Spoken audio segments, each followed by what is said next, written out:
In 2005, there was a gang of 34 people. They stole from the Central Bank of Brazil and took about $80 million. This is considered the biggest bank robbery in Brazil's history. The most surprising thing was that the bank vault was surrounded by high-tech security. Cameras, sensors, alarms, everything was there. Even then, these people got inside, took all the money, and walked out calmly, and the alarm never went off even once. The police were shocked. How did this happen? The investigation continued for many years. Some thieves later regretted that they had joined this plan. When the police investigated deeply, they found that there was heavy corruption inside the police department. Now the question arose, how did all this happen? On Monday morning, August 8, 2005, Brazil's federal police got the news that the central bank vault in the city of Fortaleza had been looted. The officers were stunned because this bank was so secure that no one could even imagine a robbery there. When the police reached the bank, they were told the robbery had taken place in the basement. That day was Monday, and after the weekend the bank had just reopened. When the bank staff went to the basement, they saw a big hole in the ground. The hole was leading to a tunnel. Everyone was shocked to see this. The hole was so small that no one could believe a person could pass through it. The police's first question was, how much money was gone? The bank officer said the exact amount wasn't clear yet, but more than $100 million reais had been stolen. Later, when they counted, they found that 164 million reais, about $80 million, had been stolen. It was a huge amount. The police sat there thinking about what to do next. Then a thin officer said he could go inside the tunnel. Others refused. They were afraid there might be bombs inside, or maybe the thieves were still hiding. But that brave officer's name was Inês Sobreira. He insisted that he would go, no matter what. Inês entered the hole without fear. He crawled slowly into the tunnel. The tunnel was supported with wooden planks. Inside, there were air pipes, fans, and the lights were still on. Seeing all this, Inês suspected, were the thieves still inside, and if they were, they must be armed. Suddenly, he felt how big a risk he was taking. He was scared, but he didn't lose courage. He crawled very carefully, afraid there might be traps or bombs. He stayed in the tunnel for about an hour. The tunnel was 70 meters long, but he moved slowly and carefully. At last, he saw a ladder going up. He held his weapon tightly and climbed carefully. On top, there was a cover. He lifted it slowly and peeked out. He looked around to see if any thieves were there. Inês was now inside a house. The house looked completely empty. White powder was spread everywhere, the thieves had used it to wipe away their fingerprints. The whole house was a mess, trash, clothes, tools scattered all around. Wooden boards were fixed to the windows so no one could look inside. Inês searched the whole house, but there was no one and no stolen money. In one room, he found sacks filled with sand. This was the sand dug out while making the tunnel. When he climbed to the roof, he saw that this place was only 70 meters from the bank. He immediately called his team and gave them his location. This was the same house that had a green board outside during the robbery.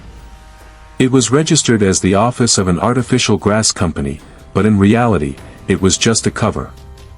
From this house, the story of this great robbery had started. As soon as the police arrived, the news spread across the country like fire. Newspapers and TV channels made it headlines. Foreign media also reported it. When the police revealed the house, journalists surrounded it from all sides. The police examined the entire crime scene very carefully, the house, the bank basement, and every nearby spot, to understand how the thieves had done such a big operation. The investigation soon showed that the plan of this robbery and a big theft in São Paulo a year earlier had many similarities. Anyway, São Paulo was a city notorious for gangs and robberies. The police suspected that some of the same people might be behind both incidents, and maybe some who were in the first theft were also involved this time. The thieves had rented this house. They painted it green from the outside and officially registered it under a fake company name. This was a clever trick to hide the soil and sand removed from the tunnel. They cut a part of the floor and started digging the tunnel below. From above, they covered it again and laid carpet so if anyone entered suddenly, nothing would look strange. The tunnel was about 73 meters long. They didn't use any heavy machines, only common tools like shovels and chisels. This was done so that no one nearby would hear noise. The soil and sand were packed in sacks and pulled up. To make the tunnel strong, they put wooden and steel planks. Around 900 wooden planks were used. They also installed ventilation pipes, fans, and lights so work inside wouldn't be difficult. The most surprising thing about this tunnel was that the thieves had even put a water pipeline and a phone line inside.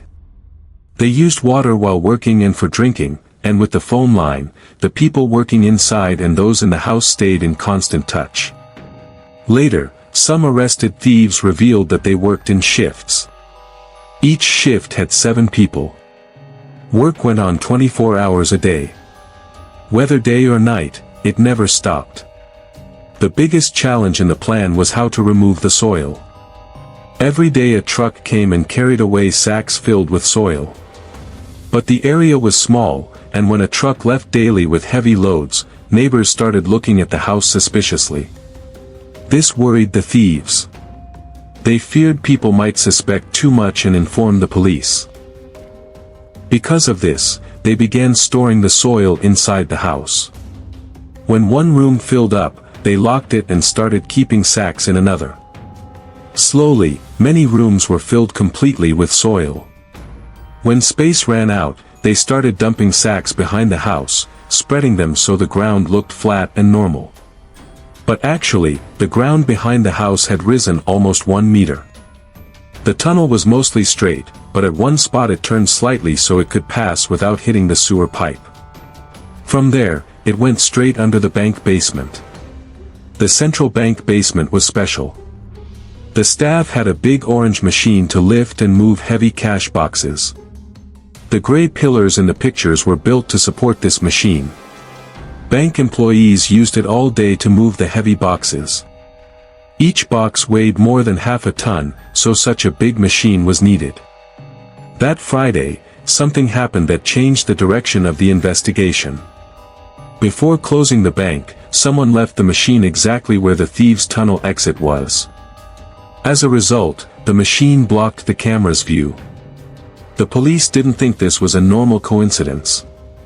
They suspected maybe some bank workers were part of the plan, perhaps someone was paid to leave the machine there so the tunnel stayed hidden from the cameras. Another design flaw of the basement made the thieves' work easier. Between the wall and the boxes, there was a narrow gap about 6 centimeters wide. For normal people, this space was useless. But for the thin thieves, it became a secret path to hide and move. They kept the tunnel hole just as narrow so they could slip in and stay out of the camera's sight. There were only 6 cameras in the basement. On paper, they covered the whole area, but in reality, there were many blind spots between the wall and the boxes. The thieves took full advantage of these flaws. To hide the hole even more, they parked a vehicle over it and placed a wooden board on top. This way, the cameras didn't capture any suspicious activity. The bank had another security system, thermosensors. But the thieves found a way to escape them too. The sensors should have been installed on the walls, but instead, they were fixed high on the ceiling. Because of the height, they couldn't cover most of the area.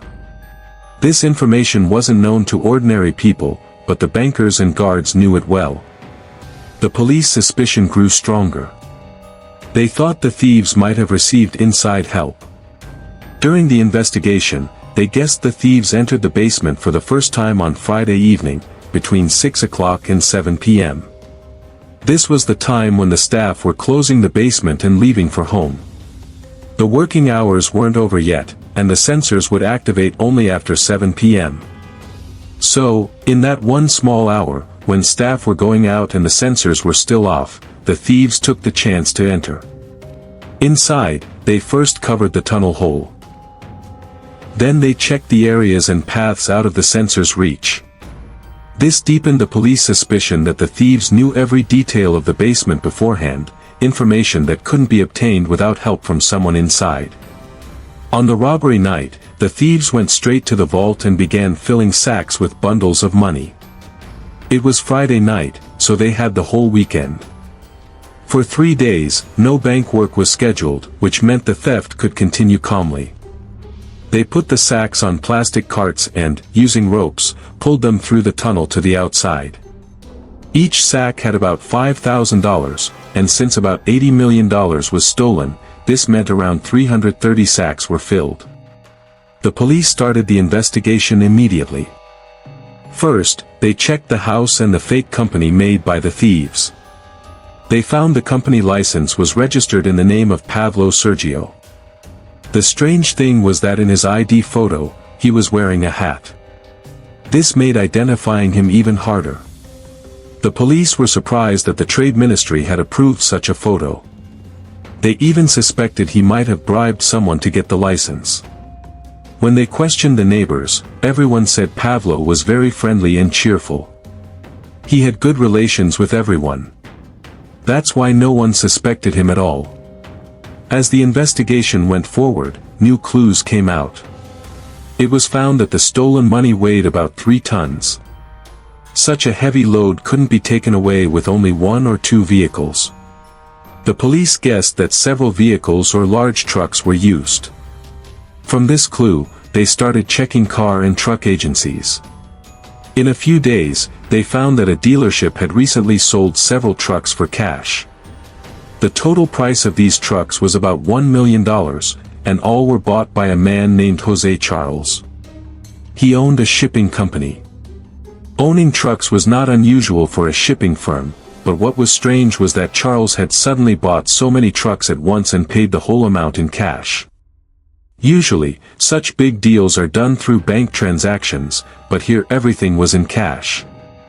This was enough to draw the police's attention. They immediately started a separate investigation on Charles and his company. When officers reached the company, they were even more surprised. The secretary said that boss Charles himself had gone with a truck driver the previous Sunday on some work. He also said it was a very important mission and they were taking goods to Sao Paulo. As soon as the police heard the name Sao Paulo, everything started connecting. They already suspected that most of the thieves had come from Sao Paulo. It was also important that Sao Paulo City was 3,000 kilometers away from Fortaleza, where this central bank robbery took place. The question arose, why were the police so sure the thieves came from there? The answer lay hidden in their old files. In 2004, exactly 1 year before this robbery, there had been a big theft in Sao Paulo. There had also been a big bank robbery there. The thieves had used exactly the same method. They built a long underground tunnel to reach the bank. That is why the suspicion of the officers became deeper. They started to feel that maybe the same gang that had robbed the bank in Sao Paulo was also behind this central bank robbery.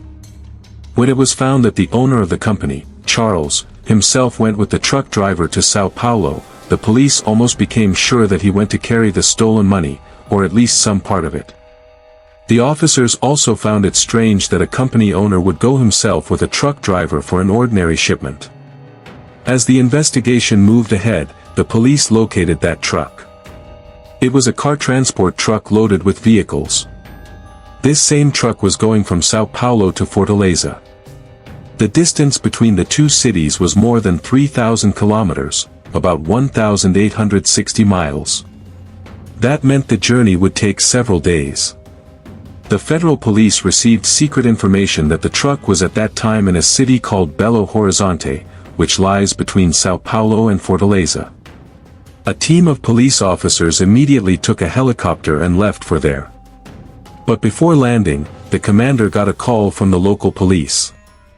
The truck had stopped on its own at a police station on the highway. The truth was that the truck driver had no idea about the whole event. He was not involved in this conspiracy. He had only followed the order of his boss, Charles. On the weekend, while the driver was on holiday, Charles suddenly phoned him and said that an important car shipment had to be delivered immediately. The driver left his holiday in the middle and started carrying the cars. But from the beginning, this job felt strange to him. Why had shifting the cars suddenly become so urgent? His surprise grew when Charles insisted on traveling with him in the truck. For the driver, it was the first time the owner himself was going with him. During the trip, even more strange things happened. Charles kept saying to stop the truck and would get down at some station to make a call from a public telephone. The driver wondered why Charles was not using his mobile phone. Once, when the truck stopped at a station and Charles went to make a call, the driver came out and started looking at the cars. The cars were locked, but when he peeked through the windows, he saw bundles of banknotes lying on the floor. He was shocked and thought to himself, "These cars must be full of money." At that moment, he connected the whole matter with the central bank robbery that was being talked about everywhere in the media. Without delay, he decided to stop the truck at the first police station on the way. Coincidentally, the police had already received information about this truck. As soon as the driver reached the station, the police immediately pointed their weapons and surrounded it. Federal police were also called at once. Right there, the truck driver and Charles were arrested and taken for questioning. The vehicles were searched, and about $1.14 million was recovered from them. This amount was big, but if compared to the whole robbery, it was very little. Remember, a total of $31.16 million had been stolen. Soon the investigation revealed that Charles was actually the brother of Marco Rogério. Marco Rogério was known as a big drug trafficker in São Paulo. The police found that Charles was not directly involved in planning the robbery. His job was only transportation, that is, to handle the truck and the movement of goods. He had neither helped to dig the tunnel nor entered the bank to steal. During questioning, Charles said that he did not even know the identities of the other thieves. He was only taking his and his brother's share. The $1.14 million found in the cars was their share. He also confessed to the police that about 34 people were involved in the gang. But among them, he only knew his brother. He did not even know the names of the others. He also said that his brother was the main contact between him and the rest of the gang members. When investigators showed Charles many photos of suspected criminals, he recognized some faces. He said these were the people he had seen earlier. After Charles's identification, a total of 10 names came before the police. These included Charles, his brother Marco, and also Paulo, the same man who had registered the company with a fake name and wore a beanie cap in the ID card photo. Paulo's real name was something else. Another man among these names was Alamau. He was a notorious criminal from Fortaleza. His record was linked with many big robberies. He was already considered a permanent partner of Marco, Charles's brother. The police believed that Alamau was one of the masterminds of this whole robbery. Another important member of the gang was Moises. He had earlier been in a prison called Crandaru. But in 2001, he, along with dozens of prisoners, carried out a sensational jailbreak. At that time, a total of 53 prisoners escaped by making an underground tunnel. Moises was the expert of that tunnel. Only 3 years later, in 2004, the same Moises was also involved in the São Paulo bank robbery. That same robbery had been mentioned earlier, and now it was becoming clear that Moises had prepared this new gang. He chose most of the new members and coordinated the whole plan. Later, the police proved this fact clearly. From the beginning, Moises had been one of their main suspects. Now the police had a long list of suspects and many pieces of evidence. Their next step was to keep a close watch on all of them, so that not only could the criminals be caught but the stolen money could also be recovered. In Brazil, the punishment for theft was not very strict. Even if thieves were caught, they stayed in jail for some years and then came out to live a comfortable life with the stolen money. That is why the police's effort was not limited to arresting them. Their real target was to bring back the money. During the investigation, they found another important clue, a mobile number. When the police searched the house from where the tunnel had come out, everything was badly scattered. But after a long search, an officer found a SIM card there. This clue turned out to be very useful. With the help of the telecom company, the police took out the full record of that number and started tracking the phone calls. Now they could listen to every conversation. From this, it became clear that the thieves were still afraid to use the stolen money so that no suspicion would fall on them. Soon the police identified the owner of that number. His name was Antonio Edimar. He already had a criminal record. The police could not find his exact location, but they did find that he lived in an area called Boyachem. The federal police pulled out Antonio's full file and started trying to locate him. At the same time, they got another call, and this call was more important than before. In that call, Antonio was talking to a woman, probably his assistant. He told her to buy a very large quantity of rubber bands. The police immediately guessed that these were for bundling the money. That meant the thieves were counting the stolen notes, dividing them into equal parts, and tying them with rubber bands. Meanwhile, another team traced Antonio's location. They found that he was inside a red house in the same area. The officers quickly made a plan. They disguised themselves as ordinary citizens and sat in a cafe in the lane opposite the house, keeping watch from a distance. After some time, two men came out of the house. The officers sitting in the cafe saw that one of them kept staring at them as if he had become suspicious. The police thought their cover might be blown. They acted immediately. They pulled out their guns and ordered both men to lie on the ground. At that moment, the backup team also arrived and surrounded the house from all sides. Everyone inside was arrested. As expected, a big part of the stolen money was found inside the house. Bags and backpacks were lying near the walls, and even in pits dug in the ground there were sacks full of cash. Altogether, more than $2.28 million was recovered there. It was clear that this was the share of many people. The police took Antonio and everyone else into custody. One of them was David. Actually, he was Antonio's boss.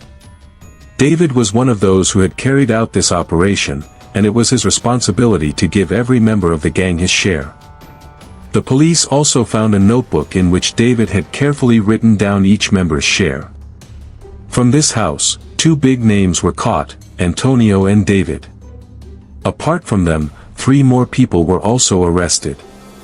Even though they were not directly linked with the bank robbery, they were David's people and were helping him. From their questioning, the police got new clues. Many new suspects' names came forward. Now every team of the police started working on different leads, and the case became even more complicated. One member of the gang, named Dismar, confessed during questioning that he had bribed one of the bank's guards. The guard's name was Edelson, and he was Dismar's friend. Edelson had given them full details of the security system in the bank's basement. That was the reason why the thieves succeeded in entering while avoiding cameras and sensors. They already knew where the guard usually stood and where the narrow passage was between the wall and the boxes of money. All these details, which we mentioned earlier, were given to them by the guard. Now the police's suspicion was completely proved that the robbers had inside help from the bank. Now let us come to another suspect. During their investigation, the police found out about another man named Raimundo Lorendo. They were tracking the calls he often made to his girlfriend. Even though Raimundo was very careful and used public payphones instead of his personal phone, the police still succeeded in catching his location. The officers were fully sure that he was part of the gang. Raimundo was watched for many months. This incident happened about 10 months after the robbery. One day, he left for a new city called Fortaleza. The police started following him right from the airport. After reaching Portola, he met a man named Alessandro, whose nickname was the Fat. Raimundo and Alessandro sat in a car and went towards a house. The police followed them to that house and began surveillance outside. After a while, 3 more men arrived and went inside the house. Later, at different times, more people kept arriving. According to the police, a total of 11 people gathered in that house. Everyone arriving at different times was a clear signal for the police that some big plan was being made inside. Meanwhile, Alessandro came out of the house and went to the bus station. There some people were already waiting for him. All of them got into a pickup truck and left together. A lot of material was loaded on the truck. Alessandro took that group to a building in the middle of the city. There, everyone unloaded the truck and carried the material inside the building. Later, the police investigation revealed that this building had been purchased recently. Its owner was a man named Fabso, and he had bought it for about $285,000. Now the question arose, why did the thieves need to buy a building? And why were they collecting all their tools and materials there? When the police looked around, the answer came out. Actually, these people were digging another tunnel. A short distance from the building was a big bank named Van Rissel. In the basement of this bank, there were many huge vaults. Now this bank was going to become the gang's new target. The distance between the building and the bank was very small. However, it was not the same gang that had robbed the central bank.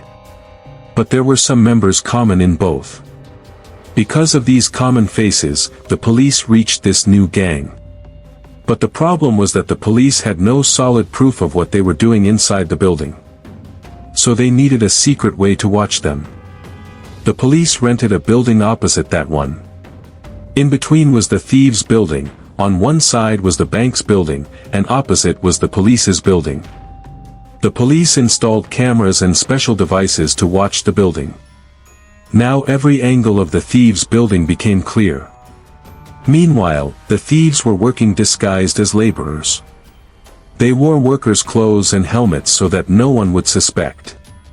They kept taking out soil and debris from the building. The police immediately realized that this was the same soil coming out from digging a tunnel. The commander ordered his team to check this debris. He said, if it has only floor rubble, it means they are still breaking the surface. If it has soil and sand, it means the tunnel digging has started. And if there are pieces of concrete and iron, then it clearly means they have already reached the bank's basement. The plan was clear. As soon as the thieves reached the bank's basement, the police would suddenly raid and catch them red-handed. But the situation suddenly took an unexpected turn. While the police were monitoring the thieves' calls, they found out that the gang was being blackmailed by a third party. This third party knew what was happening inside the building and threatened that if they were not given a share of the stolen money, they would expose everyone. This made the case even more complicated. The police could not understand who this third party was. But soon the truth came out. Actually, they were 2 people who themselves came into the building and openly met the thieves. The police were shocked because this third party turned out to be policemen themselves, corrupt officers who were blackmailing the thieves for money. As soon as this was revealed, the federal police decided to take action quickly. Any delay could be very dangerous. A plan was made to storm the building. 2 snipers were deployed on the roof of the opposite building so that they could give backup if needed. At the same time, the storming team surrounded the building from all sides and entered through the main door. The entire moment was also captured on camera. The thieves inside did not resist because they had no weapons. They immediately surrendered. The special forces easily took control of the building. A total of 26 gang members were caught by the police. During the search of the building, the officers found a hole covered with a wooden plank. Underneath was a tunnel supported by wooden and steel planks. Experts examined the tunnel and confirmed that it had been dug with the same technique that was used in the central bank robbery. When the police raided this tunnel, the thieves had already dug about 78 meters. They needed to dig only 12 more meters to reach the bank's vault. Out of the 26 people arrested, only 2 were firmly identified as linked to the central bank robbery, Raimundo and his friend Alexandro, whom people called the Fat. By 2007, 2 years after the robbery, many suspects were still out of the police's reach. But the investigation continued. The police's method was the same: keep an eye on the criminals and their families, listen to their calls, and track every small and big move. Some arrests turned out to be very interesting. For example, there was a suspect named Mariotto. When the police caught him, at first they could not recognize him because of his big beard. But as soon as they saw his wife, everything became clear. One officer went close to him and whispered in his ear, "We are federal police. The game is over." Hearing this, Mariotto fainted on the spot. When he woke up, he found himself tied, and policemen were filming him. During questioning, he said that the last 2 years were the worst years of his life. Even though he was a millionaire, he was always living in fear and stress. He almost begged the police, "Put me in jail. That is better. I want to leave my past life behind and start a new journey." Then the police asked him to tell where the hidden money was. Mariotto took them behind his house and dug up 2 bags from under the ground. Inside these bags were 2 ice boxes. The first box was full of cash, and the second had documents for all the properties he had bought. The police seized everything: money, properties, and real estate. The commander even said that now this man had become as poor as he was before the robbery. In the same year, 2007, another big name was caught: Alamau. The police believed that he was one of the masterminds of this entire operation. When caught, he had tried to completely change his appearance: long hair, a big beard, and several fake IDs. At first, when the police were watching him, they could not be sure if he was really Alamau. But a tattoo on his right arm proved his real identity. In the end, he was caught, the charges against him were strong, and all his money and properties were seized. Now comes the next suspect. At the beginning of 2008, the police focused on the man known as the Beanie Man. He was the one who had registered a house and a company with the fake name Paulo Sergio. Even ministry documents had this name. But in reality, the name was completely fake. Later, the police found out his real name was Belo Horizonte. Finally, the police tracked his location. He was outside a car rental company. As soon as he came out of the building, the officers stopped him and said, "We are police, and you are under arrest." But his reaction was very strange. He did not believe them because they were in plain clothes. The officers even showed their badges. Still, he kept shouting loudly, "These people are kidnapping me." The police kept saying, "We are arresting you," but he kept resisting. Finally, he was subdued and taken to the police station, where the questioning began. During questioning, when the police asked him about the fake ID card, he admitted that he had arranged the false documents. He also confessed that in the picture he had deliberately worn a beanie when applying. After that, he revealed the real reason for his strange reaction. During the arrest, he had panicked because he had already been kidnapped twice, each time by people pretending to be police and demanding his money. In one of those incidents, he was even shot. The truth was that after the central bank robbery, all the thieves had become targets of other gangs. Every gang wanted a share of the stolen money. The same happened to the other members too. For example, Mariotto spent 2 full years hiding in forests, just out of fear that some gang would find and kill him. The police's next target was Moises, the same man who, in 2001, escaped from prison with 53 inmates through a tunnel. He was also part of the 2004 Sao Paulo bank robbery, and later he gathered a new gang for the central bank robbery. Most of the arrested criminals said that Moises was the one who brought them into this gang. That means he was the true commander of this entire operation. From the beginning, the police's attention was on him. But Moises was very clever. He stayed away from the law for years, always on the run. Finally, in 2009, 4 years after the robbery, the police managed to catch him. The officers monitored his wife's calls and soon learned that on some weekends, she took their son to meet Moises. This clue led the police to his hideout. The investigation revealed that he was hiding in a building in São Paulo. The police also identified his car. Before the arrest, they made sure that the car was parked in the underground parking of the building so that he could not try to escape or create trouble. Then they played a trick. They asked the building's guard to call Moises and tell him that someone had hit his car in the parking lot. As soon as he heard the news, he came down to see. CCTV cameras were recording everything.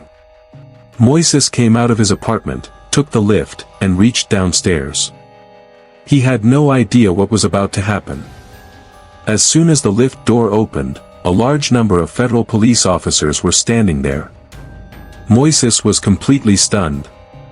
The police immediately told him, "You are under arrest." This is how one of the masterminds of the central bank robbery, Moises, was caught. At the time of his arrest, he told the officers, "I thought you people had forgotten about me. It's been 4 years since the bank theft." But the police replied, "We never forgot." The police knew very well that Moises was the main brain behind this operation. There were 3 masterminds. The first was Moises, the second was Alamau, already mentioned, and the third was Fernandinho. This name was not new to the police. He was a well-known criminal and a big drug dealer in São Paulo. Actually, he was the financier of this whole robbery. For such a big theft, a huge investment was needed: renting a house, registering a fake company, buying tunnel-digging tools, arranging food for the gang, vehicles, trucks, and fuel. All this was impossible without money. Fernandinho invested about $1.29 million US, 30 million reals, in this operation. In return, his share was the biggest, a full 15%. Since the total stolen amount was $70.5 million US, 164 million reals, Fernandinho alone got about $10.5 million US. But in the world of gangs, getting such a huge amount is like inviting danger. Fernandinho also became a victim. He was kidnapped twice by men wearing police uniforms. It was never clear if they were real policemen or criminals in disguise. The first time, they demanded $430,000 US, 1 million reals, as ransom. The family paid, but still they did not release Fernandinho. Later, the police found his body. The investigation revealed that the kidnappers were actually corrupt policemen. Reports said Fernandinho and these officers knew each other from before. After they kidnapped him and took the ransom, they feared that if Fernandinho survived, he would take revenge. Out of this fear, they killed him. Not only that, they also killed everyone who could expose their identity. But Fernandinho was not the only one. Many criminals involved in the central bank robbery later became targets, by police, by other gangs, and even by corrupt officers. Some even thought that if they were in jail, they might actually be safer. For example, one gang member, Pedro, was at his home when suddenly some men dressed as police came to his door. They demanded, "Give us the money you stole in the robbery." Pedro could not understand anything at first. Before he could react, they entered his house. They beat Pedro and his family and looted all the cash kept in the house, more than $430,000 US, 1 million reals. In the end, Pedro himself surrendered to the police. Brazil's central bank robbery became one of the most sensational cases in the country's history. Its impact was not limited to the massive stolen amount. After this, a long series of crimes began: kidnappings, extortion, and murders. Even today, this case remains a bitter lesson for Brazil's police and underworld. Sometimes the biggest robbery is not about money but about the violence, betrayal, and greed that follow. This incident changed the direction of Brazil's underworld. A new trend of bank robbery started: underground tunnels. Every year, the police began catching dozens of tunnels. Some operations were stopped in time, but many times the thieves succeeded in their mission. Finally, this case was completely solved. The police exposed the entire criminal network and caught most of the criminals. Some were killed, some went to jail. But one name is still out of the police's reach: Juvenal, the only man who escaped after this entire robbery. All the others were either arrested or killed. Out of the stolen money, the police could recover only $14.6 million, 34 million reals. This was a very small part of the total amount. The rest of the money was laundered into real estate and property. Some went into ransom and extortion. In Brazil, the punishment for theft is not very heavy. If these criminals were charged only with theft, they would have come out of jail in just a few years. But the police also filed money laundering cases against them. This charge was much more serious than theft. The investigation found that with the stolen money, they had bought properties, cars, and even tools, and for every item, a separate case was registered. As a result, their sentences kept adding up. Some criminals were sentenced to more than 100 years, practically meaning they would spend their whole lives in prison. And in this way, the curtain fell on the most sensational bank robbery in Brazil's history. This case was not just a story of theft but a chain of greed, corruption, and underworld conspiracies that shook the whole country.